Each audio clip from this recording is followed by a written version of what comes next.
hunger inside of me, violently scratching and clawing. The scars multiplying, I need something more in this life. It ain't finding me, fuck it, I'm done being silent. You see, I need purpose, a reason to think that it's all fucking worth it. A reason to wake up and live in this circus. A reason to fight all my visceral urges. Growing up, never felt like a Alright guys, welcome back to Pack People. I know I was gonna upload a video and I didn't. I am trying to find the consistency with this YouTube channel. I'm trying to get my schedule around because I'm also leaving for my trip tomorrow. So so sorry for not loading yesterday. But anyways, let's get into it. So the video we're gonna get into is the women's football past, present, and future. So let's get straight into it. An under-15 boys team beating the US national women's team years ago was a huge topic of debate, but we took away the wrong lessons for it. The debate isn't about how men play a superior game, so women don't deserve to play. Everyone should understand that the women's part of sport is a different game altogether. We wouldn't compare a French third-tier side to a Premier League team. Similarly, even if there is a difference in men's and women's football quality, they deserve to exist in their separate environments. Women's football has come a long way from being an afterthought and a constant target of ridicule to becoming a major force on a global level. However, the journey was anything but smooth. While men's football has flourished, women's football was often sidelined. In England, the FA imposed a ban on women's football in 1921, preventing them from playing on affiliated pitches. This ban lasted for 50 years and severely limited the sport's growth. Despite the setbacks, women's football continued in some form. The Dick Kerr ladies, one of the most famous women's teams of the early 20th century, regularly drew crowds exceeding 50,000 in the 1920s. However, the FA's restrictions meant that women's football lacked the infrastructure and financial support it needed to thrive.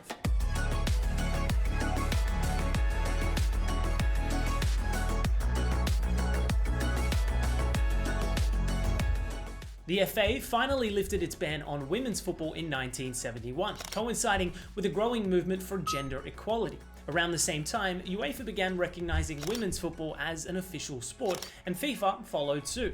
The first FIFA Women's World Cup was held in 1991, and although it did not receive the same level of media attention as the men's tournament, it was a crucial step towards legitimacy. The 1999 Women's World Cup in the US was a turning point. The final between the US and China was played in front of over 90,000 fans at the Rose Bowl, which was the largest crowd for a women's sporting event at the time. The iconic image of Brandi Chastain celebrating the winning penalty kick became a defining moment for the sport. As the 2000s progressed, domestic women's leagues began to establish themselves. The FA Women's Super League, called the WSL, was launched in 2011 as England's premier women's football competition. The league transitioned to a fully professional setup in 2018, attracting top talent from around the world. Meanwhile, the UEFA Women's Champions League became the pinnacle of European club football. Clubs like Lyon, Barcelona, and Chelsea have elevated the competition, setting new standards for women's football. Lyon's dominance in the 2010s, winning multiple Champions League titles, helped put the spotlight on club-level women's football.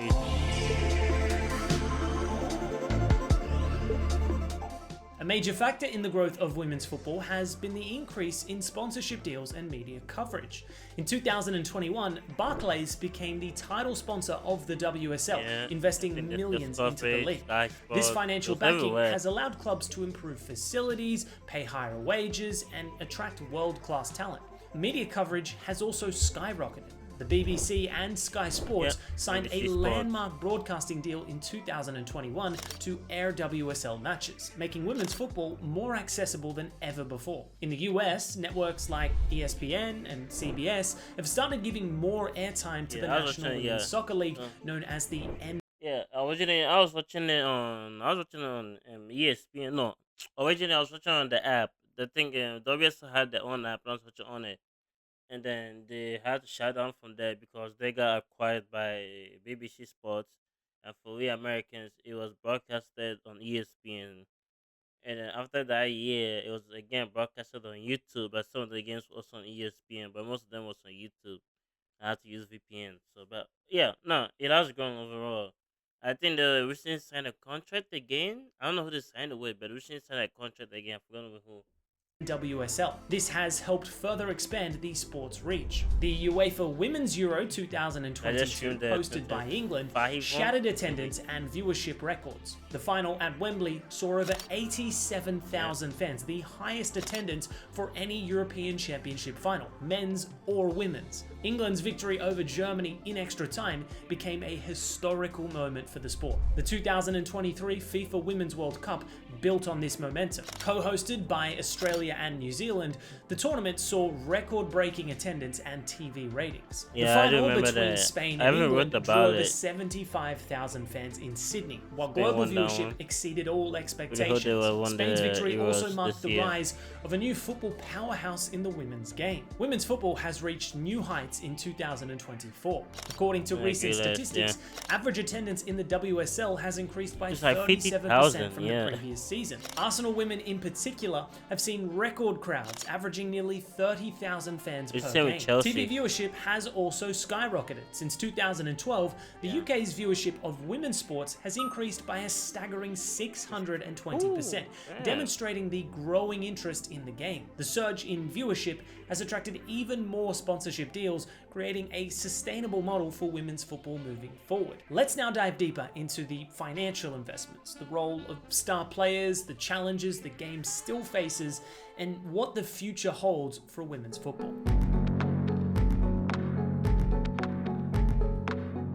Yeah, Women's football has grown immensely in the past decade, and a key driver behind this rise has been the emergence of globally recognized stars. Players like Megan Rapinoe, Alex Morgan, Lucy Bronze, Sam Kerr, Chelsea, and Aitana Bonmati have elevated the sport, both with their performances on the pitch and their influence off. One of the most impactful figures in recent years has been Megan Rapinoe, who not only won the Ballon d'Or in 2019, but also became the face of the US women's national team's fight for equal pay. Their high-profile battle against the US Soccer Federation lasted several years and culminated in a $24 million settlement in 2022. The agreement ensured that US women's players would receive equal pay and prize money compared to their male counterparts. This was a landmark victory that set a precedent for other nations to demand better treatment. Another defining figure is Sam Kerr, the Australian forward who has become one of the most recognizable strikers in women's football. Her dominance in the FA Women's Super League, where she helped Chelsea secure multiple league titles, showcases the rise of club football. Similarly, Alexia Putellas, a two-time Ballon d'Or winner, has been instrumental in Barcelona's dominance in club football. She led the team to multiple UEFA Women's Champions League triumphs,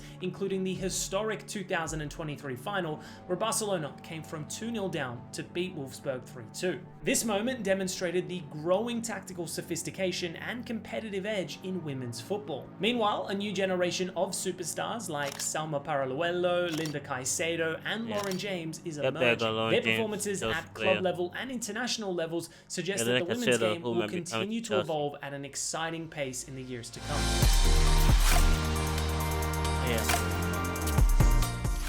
One of the most significant shifts in recent years has been the surge in financial investments. The days when women's football operated on shoestring budgets are gradually fading, thanks to... Also, speaking about financial, Barcelona, apparently there's news coming out that there's the news about Barcelona, the women's team. They said they might need to sell some players to balance the book. So that's gonna be interesting to see. I'm interested to see how they're gonna make that happen to balance that book. So it should be fun. To major sponsorships, broadcasting deals, and government funding initiatives. In 2024, sponsorship revenue in women's football surpassed 400 million euros for the first time, with companies like Nike, Adidas, Visa, and Barclays investing heavily in leagues, clubs, and tournaments. The FAWSL's deal with Barclays was... He just got Mikhailo just got 1 million Nike deal and sponsor, so good for her. So yeah, I think that just goes ahead and shows you the growth of women's football. So that's good for her. So yeah, alright. So I was like, damn man, I was really happy for her. So yeah, I'll have to find the headline. I'll put it in there.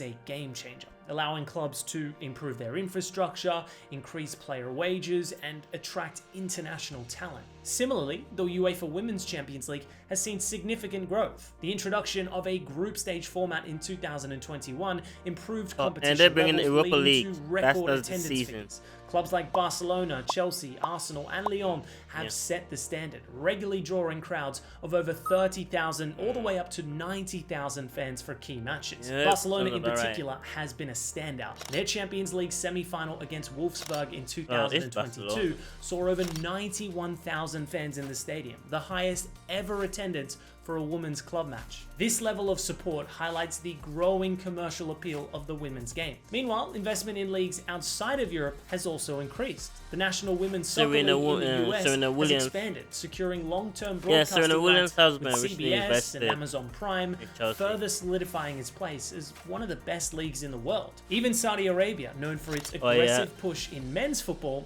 has launched its own Saudi Women's Premier League, attracting I think 2 years international ago. talent. As more leagues professionalize and improve player conditions, the overall quality of women's football is It's reaching improving. unprecedented Yeah. levels.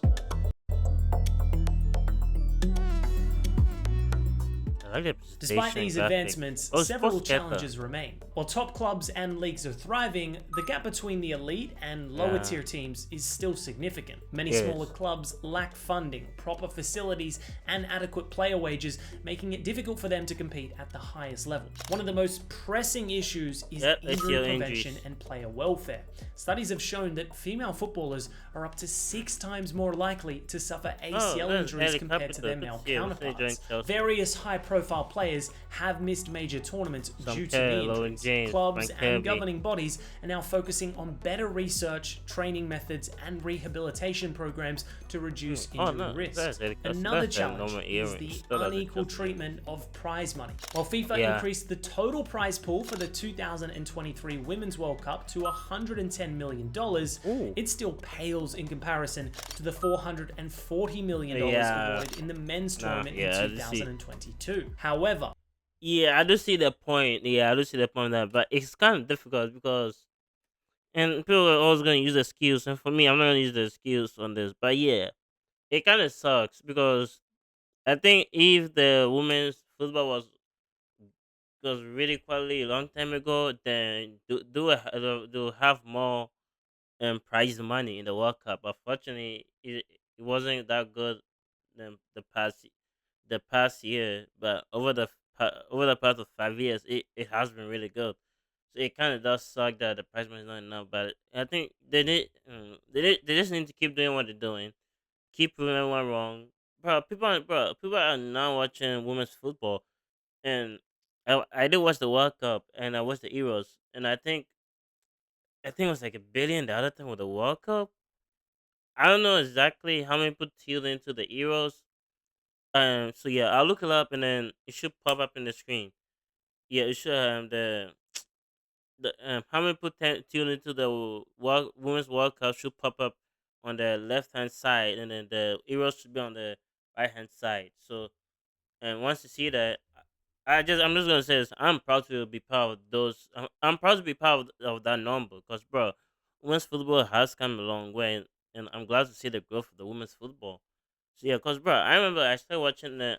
At first, I wasn't really interested in the Chelsea in women's football. It's like one day I think I saw the Chelsea women play. I was like, oh shit, I didn't know Chelsea had a women's team. I was like, oh, let me look this up. And I looked, I was like, god damn, I like this. And I was like, yeah, let's continue. And so yeah, I've watched it for like past 5 years. Then I don't regret I don't regret any single of it. So yeah, and sometimes I have prioritized it over the men's matches. I'm not even gonna lie with you because sometimes it's entertaining. It's entertaining more than the men's matches. Some of the men's matches. So yeah, it goes ahead and shows you that they actually are getting to an elite level and a proper level. So yeah, I think in the next 2 years, I'll say probably in the next 2 3 years, or possibly in the next 1 year, the prize money could increase if the women, because bro, the England women just bro, I hate I'm gonna say this, I want to Spain to win, but I want to Spain or Germany to win that Euros, but I am gonna say this. Look at the England woman. They brought the Euros back home. The man can bring it back home. So he just and if England able to bring that World Cup home, then yeah, bro, you might as well just increase the fucking prize money. And same thing goes for the other countries in that World Cup or the international competitions. And things it's also the same thing for the league. For us, well, for me, my favorite club, Chelsea, both I think both of the team actually both excuse me, both men and women's team have won the league in the same year, and it just happened today. We won. I think it was five trophy five trophies, one celebration. The other woman who won the domestic trouble, the Subway League Cup, and I believe Women's FA Cup, and then the league title, and then the men won the Conference League, and then they won the World Cup, the Club World Cup. So that was five trophies, and it goes and it was five trophies, one celebration. It just goes ahead and celebrates Chelsea, celebrates the women's too, also recognize the women of what they've been able to do because we want to build in the league, and that's not easy to do. So credit to them. And then now we have quality players coming in. We have players going out, quality players coming in, quality players who are no longer who are who have done everything they can do for us, and then bringing quality players in. A case in point, and Eddie Carpenter, and she's a quality player. You also have young stars, Mara Albert and Olivia Peng, who had a good performance in the Euros. So yeah, and so I would say don't be surprised if the international prize money was to increase. Actually, the prize money for women's football was to increase. Don't be surprised. I could see it probably being more than the men. So it depends on how the women perform, and it also depends on how they go. And it also depends on the continuity of the growth of women's football. So yeah. FIFA President Gianni Infantino has promised to bridge this gap further by 2027. Additionally, mainstream media coverage of women's football, though improving, still lags well behind men's football. Yeah, Even when high-profile matches occur, they are often not given primetime slots or adequate marketing campaigns. Changing this requires continued efforts from broadcasters, sponsors, and football federations. Despite these challenges though, the future of women's football looks incredibly bright. The upcoming UEFA Women's Euro 2025 is expected to break more records, with countries investing heavily in their teams. The 2027 FIFA... Yeah. They already broke the record. They already broke it. Because I think they had... Because I think it was... I don't know. Because I think that day, they had, I believe... I think it was like 30,000. Yeah, 30,000. And then they had the next day, I believe it was the same thing. And then there was a new record again, 67,000. And then the next week, I think it reached up to 80,000. So that just goes to shows the growth of it. So yeah. And I will be going to the Women's World Cup. I'm not joking. I am considering going to the Women's World Cup in South America. I am serious. I really do want to go to the Women's World Cup in South America. I really do want to go and experience because I have seen women's football match before, and bro, it's entertaining as hell, bro. I ain't gonna lie with you, it is entertaining. So I will be going. I will be going to see that. For Women's World Cup could become the most watched tournament in women's football history. From a club football perspective, the introduction of multi-million-dollar sponsorship deals suggests that the sport is becoming more financially stable. More clubs are investing in youth academies, scouting networks, and medical research, ensuring that the next generation of female players is better equipped to compete at the highest level. Technology is also playing a crucial role. VAR, performance analytics, and advanced training techniques are helping reduce the gap between men's and women's football. As clubs continue to professionalize their women's teams, the overall quality of the game is only going to improve. In the long run, it wouldn't be surprising to see women's football reach a similar level of global prestige as the men's game. The question is no longer whether women's football will succeed, but rather how fast it will continue to grow. The sport's momentum is undeniable, and with the right support, investment, and media coverage, it could soon become one of the most lucrative and widely followed disciplines in the world. So have you watched any women's football matches? And if you have, what should be improved to increase viewership? Let us know below. That's a good video. I'm not watching the I am not watching the Bomati video. Sorry, not sorry. And yeah, he's right. Everything he's saying there is correct. From the past, the way people didn't take it serious, to the present, how people now are taking it more serious now. Because you now have, because bro, there's not, and I have kind of seen this exactly. Yes, and it kind of sucks because you have other people who are in the men's football and they also have to cover on it. And I think for this, I might have to. I do want to get. I want to improve my stream and all this stuff. So I might have to get. I think I might have to run an ad on. I might have to run an ad on Twitter and then look for a football panel specifically for the women's part.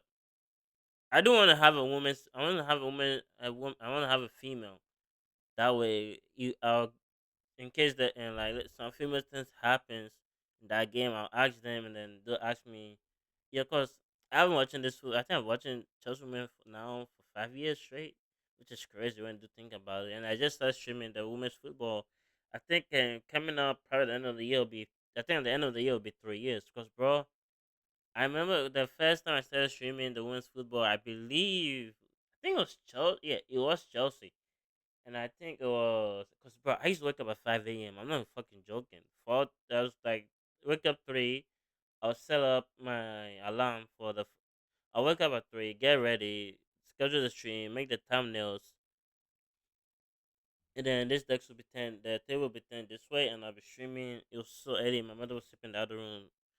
So yeah, and then this end of the year, I'm gonna get a new place. So I think yeah, I want to improve the quality stream. So you should see more backgrounds. I should have quality stream. But overall, the Apple Mic is working for me. So yeah, I'm glad I didn't do the video yesterday, and that way I came across this today.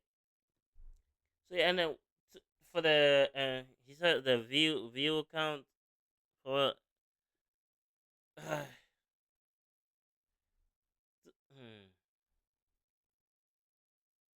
the viewership. I don't think they need to. All I would say for the viewership is that they should just continue what they're doing, man.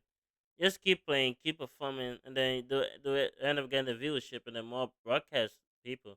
Because right now, the only people that have actually stepped in to help women's football is Fox FS1, and credit for them for doing that shit. Because no channel was picking that shit up, and I think that was the main issue going to the women's Euros. Because I remember seeing that news because like the women's Euros everything is said, but they find it difficult to find a TV to cover for the Euros, and then FS1, FS2, and Fox had to pick it up. And credit to them, credit to Fox for doing all that stuff. So and then you see my shows up there, it got like 1.9K. So yeah, I was just surprised it got that much views. But anyways, yeah, I think they've done well enough. Now they just need to keep continuing performing. Viewership, yeah, VAR comes in. It's now about to help the women and all that stuff. So yeah, I think bringing up VAR, I think it'll be a little bit, it'll be very equal to the men's side, apart from the prize money and the equal pay they're asking for. But again, as I said, you just keep working hard, then you get that equal pay. It's as simple as I don't agree with the Mega Rapinoe one. When she came out with that, I did not agree with it. And it's my opinion. The reason why I didn't agree with it is because at that time the quality was not as good as it is now. Right now the quality is good, and I think they can have a chance and ask for it. But again, keep performing, and you get that equal pay. Megan Rapinoe, she won the World Cup, so she could do whatever she wanted. She's a Ballon d'Or. Simple. She asked for this, they'll give it to her just to satisfy her, and then that's what they did. Basically, they held her out for several years, and then they just gave it to her like, yeah, here, go, leave us alone. I think that was basically what it was, and then she got some backlash from it. But overall, if they continue to keep doing what they're doing, I think they'll have the right enough to ask for equal pay. Overall, they should just keep on doing what they're doing, and then that's it. Yeah. So this was a good video. Love to see it. So yeah. Anyway, guys, thanks for watching. I'll see you. I don't know. I might upload 2 videos today, and then another 2 tomorrow. I don't know what time, one might come later at night, but this video is going up right now, anyway, guys. So thanks for watching and adios. Also, Alex, what day it is? What's today? Thank you. Looking back a million miles. These days we live in the heartache. Sometimes I still feel like a child. It's a long way from where we started. Yeah, I don't fake that. I just wanna be free, yeah, chase that. I got a new obsession. It's helping and teaching and giving everyone a lesson. It's living and winning and building something that's impressive. I don't wanna do the same thing, I wanna be progressive. So I'ma make a new me, a new beast, a true fiend. He's everything.